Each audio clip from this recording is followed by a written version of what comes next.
अस्सलाम वालेकुम। मौत एक अटल हकीकत है। हर मुल्क व मज़हब में हयात और बाद अज़ मौत का तस्वर मौजूद है। गम मनाने के साथ साथ मरने वालों के लिए अपने जज्बात का इजहार दर हकीकत दिल से होता है, लेकिन कई मकामात पर रंज व गम का इजहार रसूमात की शक्ल में अदा किया जाता है। दुनिया भर में सोगवार ख़ानदान अपने प्यारों की मौत पर मुख्तलिफ रसूमात अदा करके इन्हें अगले जहां में आराम और सुकून पहुंचाने के लिए हर मुमकिन कोशिश करते हैं। इनकी अदायगी या तो अपने मजहब के मुताबिक की जाती है या फिर कबायली सकाफत की वजह से। जिस तरह हर मुसलमान की ख्वाहिश होती है कि मेरी मौत मदीना पाक में हो और मदफन जन्नतुल बकी में हो, इसी तरह हिंदू मजहब में भी कुछ ख्वाहिशात पाई जाती हैं। हिंदू मजहब में मैयत को सफर आखिरत की तरफ रवाना करने से कबल नहलाया जाता है। मैयत के जिस्म पर रंगीन मलबूसात ज़ेब तन किए जाते हैं। मैयत को अग्नि देने के बाद जब तक खोपड़ी धमाके के साथ फट नहीं जाती, इस वक्त तक अहले खाना पास रहते हैं। घर से लेकर शमशान घाट तक का सफर, और सबसे बड़ी बात, इस दौरान मैयत को किन मराहल से गुजारा जाता है, ये सब जानने के लिए साथ बने रहिएगा। चैनल को सब्सक्राइब कीजिए और बेल के आइकन को भी दबा दें, क्योंकि आपको दिलचस्प और मालूमाती वीडियोस बाकायदगी के साथ देखने को मिलती रहेंगी। हिंदू मत दुनिया के कदीम तरीन मज़ाहब में से एक है। इस मज़हब की मुक़द्दस कुतुब का सिलसिला 1400 से 1500 कबल मसीह तक फैला हुआ है।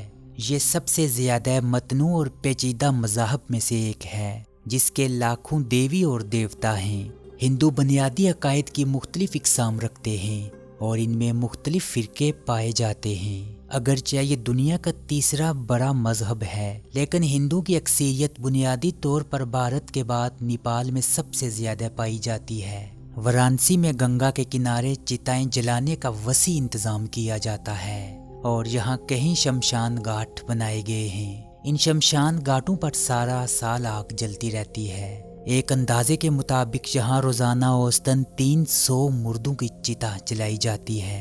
हिंदुओं का ये भी अकीदा है कि जिस शख्स का इंतकाल वाराणसी में हो, इसे नर्क यानी दोज़ख से नजात मिल जाती है और ये सीधे स्वर्ग यानी जन्नत में चला जाता है। इसीलिए वो अपने करीबुल मर्ग अफराद को वाराणसी ले आते हैं, इनके मरने का इंतज़ार करते हैं। भारतीय रियासत उत्तर प्रदेश में वाक़ इस शहर वाराणसी में मरने के बाद यही गंगा किनारे इनकी चिता जलाते हैं। इनकी राख वही गंगा में बहा देते हैं और पीतल के एक छोटे से गड़वे में इनकी अस्थियां, ये नियात जली हड्डियां, खसूसन सर और चेहरे की, इन्हें अपने साथ ले जाते हैं और बादस मुकर्रर मुद्दत के बाद इसे दरियाए गंगा में बहा दिया जाता है। मैयत को जलाने से कबल इसे रंगीन कपड़ों में लपेटा जाता है और इसे फूलों से खसूसन गेंडे और गुलाब की मालाएं पहनाई जाती हैं और इन्हें जलाने में अमूमन चंदन की लकड़ी इस्तेमाल की जाती है।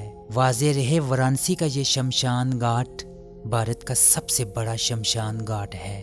अगरचे हिंदू मज़हब में मुर्दों को दफनाने का कोई तस्वर मौजूद नहीं, लेकिन बाज़ अफराद को ये जलाने के बजाय दफनाते हैं, लेकिन इसकी भी कुछ शराइत तय हैं। इनमें 2 साल की उम्र से कबल इंतकाल कर जाने वाले बच्चों और वो अफराद जिन्हें ये मुकद्दस समझते हैं, यानी पंडित वगैरह, हिंदू इन्हें जलाते नहीं बल्कि ज़मीन में दफनाते हैं। इसकी वजह यह है, मरने वाले ने ज़िंदगी में जो भी गुनाह किए होते हैं वो आग में जलकर ख़त्म हो जाते हैं और इसे नर्क में गुनाहों की सज़ा नहीं मिलती। अब चूँकि 2 साल के बच्चे और मजहबी शख्सियात इनके नज़दीक गुनाहों से पाक होती हैं, दूसरी तरफ बड़े मुजरमों और ख़ुदकुशी करने वालों को भी जलाने के बजाय दफनाया जाता है, کیونکہ وہ عقیدے کے مطابق ان کے گناہ اتنے بڑے ہوتے ہیں انہیں آگ بھی ختم نہیں کر سکتی۔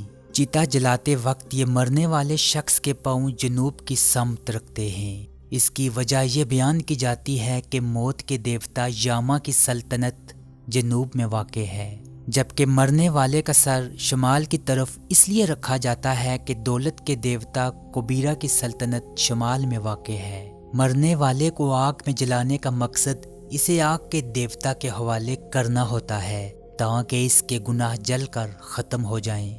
ہندو مت کے پیروکاروں کا عقیدہ ہے کہ مرنے کے بعد انسان کی روح اس کے جسم کے گرد گھومتی رہتی ہے، کیونکہ ایک طویل عرصہ روح نے جسم کے ساتھ گزارا ہوتا ہے، اس لیے اسے جسم کے ساتھ ایک خاص لگاؤ پیدا ہو جاتا ہے۔ لہٰذا جب جسم کو پوری طرح آگ میں جلا کر ختم کر دیا جاتا ہے تو روح اس انسیت کے جذبے سے مکت یعنی آزاد ہو جاتی ہے اور آسمان کی طرف پرواز کر جاتی ہے۔ ہندو کے ہاں میت کو کھانے کا ثواب پہنچانے کا نام سرد ہے، اور جب سرد کا کھانا تیار ہو جائے تو سب سے پہلے پنڈت کو بلوا کر کچھ بیت پرواتے ہیں، اور مردے کو ثواب پہنچانے کے لیے ان کے ہاں خاص دن مقرر ہیں۔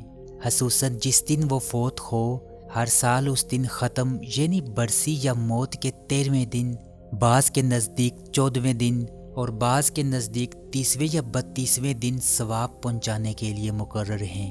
اگر ہندو اپنے مردوں کو جلا بھی دیتے ہوں یا مسلمان قبر میں مٹی مٹی ہو جاتا ہو یا جسم کا جل جانا یا مٹی مٹی ہو جانا راحت و عذاب کے لیے کوئی معنی نہیں رکھتا، کیونکہ روح کا انسان کے جسم اور جسم کے اجزاء سے جو تعلق ہے وہ موت کے بعد بھی باقی رہتا ہے، تاہم موت کے پردے کے پیچھے چھپ جاتا ہے جسے زندہ لوگ دیکھ نہیں سکتے، اور پھر انسانی جسم کے ذرات جہاں بھی ہوں روح سے ان کے تعلق کی وجہ سے روح اور جسم دونوں ہی عذاب کی تکلیف اور یا سکون کی راحت محسوس کر سکتے ہیں، اور یہ سلسلہ تا قیامت چلتا رہے گا۔ ویڈیو کے متعلق اپنی رائے کمنٹ باکس میں ضرور دیجیے گا۔ آپ سے ہوگی ملاقات اگلی ویڈیو میں، تب تک کے لیے مجھے دیجیے گا اجازت۔ اللہ نگہبان۔